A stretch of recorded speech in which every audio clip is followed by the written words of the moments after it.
Hey, Assemblyman Benson, we just heard from a lot of the stakeholders on the whole gamut of energy, and what are some of the things that the average consumer needs to know about the energy situation in New Jersey? Well, I think there's two classes of residential consumers that should be interested in these issues on solar energy. One, New Jersey should be really proud of the fact that they're number 2 in overall in solar, just second to California, and we've actually now jumped to number 1 in commercial installations, and that's largely because of the leadership in terms of the legislation in New Jersey to incent solar and renewable energy. Now, the piece there is if you've installed a solar energy unit, one of the things you've been hearing about is some of the volatility in how those get paid for. Currently what occurs is when you install a system, it's paid for by selling money for what's called solar renewable energy certificates, or SRECs. And these certificates represent the environmental and other benefits that occur from having a solar system. So for every kilowatt of solar energy you generate, you get the certificate, and then it's sold on the market that energy suppliers have to purchase.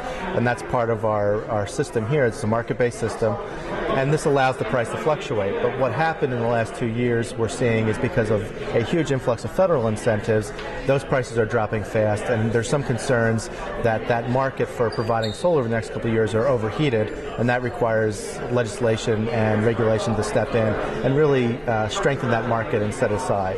For those that aren't involved in the solar market, what this means is having a robust solar energy market here in New Jersey means that during the summer, during that peak energy times when everybody knows it's the hottest and we really need more energy, instead of having dirty coal and oil plants come online to cover that energy, we can have instead renewable solar. That reduces the prices for everyone, and again, having solar is a distributed generation, which also means that you need less less investments in transmission distribution.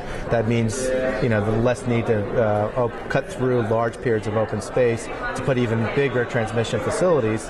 This obviates the need for that, and again is saving taxpayer and ratepayer money. So it's that balance of investment.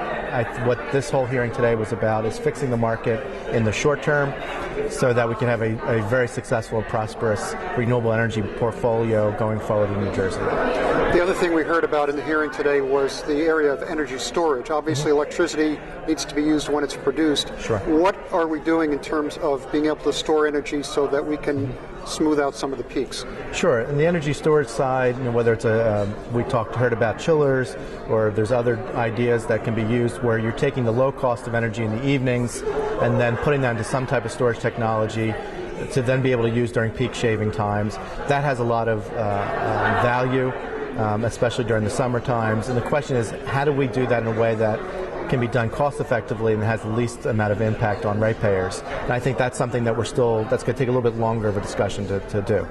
Okay, and what do you see in terms of the future legislation that would help the ratepayers cope with some of the bills that they have? Sure, and I think in the short term, the two big pieces there was the LCAP that was discussed earlier, and there's some discussion right now of some court challenges and what the future holds for that. The goal there was to have some base generation to reduce prices in those areas where there was the most congestion and the most brought in from out of state. But I think more long term, the biggest benefit that we're going to have is by moving more towards a renewable-based future, offshore wind and solar. As that becomes a bigger percentage of our energy portfolio, then we start seeing the ability for prices to drop because you have a very competitive and very stable base of the cost of electricity because of solar, whereas we're seeing large fluctuations in the commodity markets for coal. And while natural gas prices are very cheap right now because of fracking and some of those other manners of accessing the natural gas, there's no guarantee that those prices will stay low for long. So the only long term is to have those choices of energy that are clean, green, and stable for the future. Great. Thank you very much. Thank you.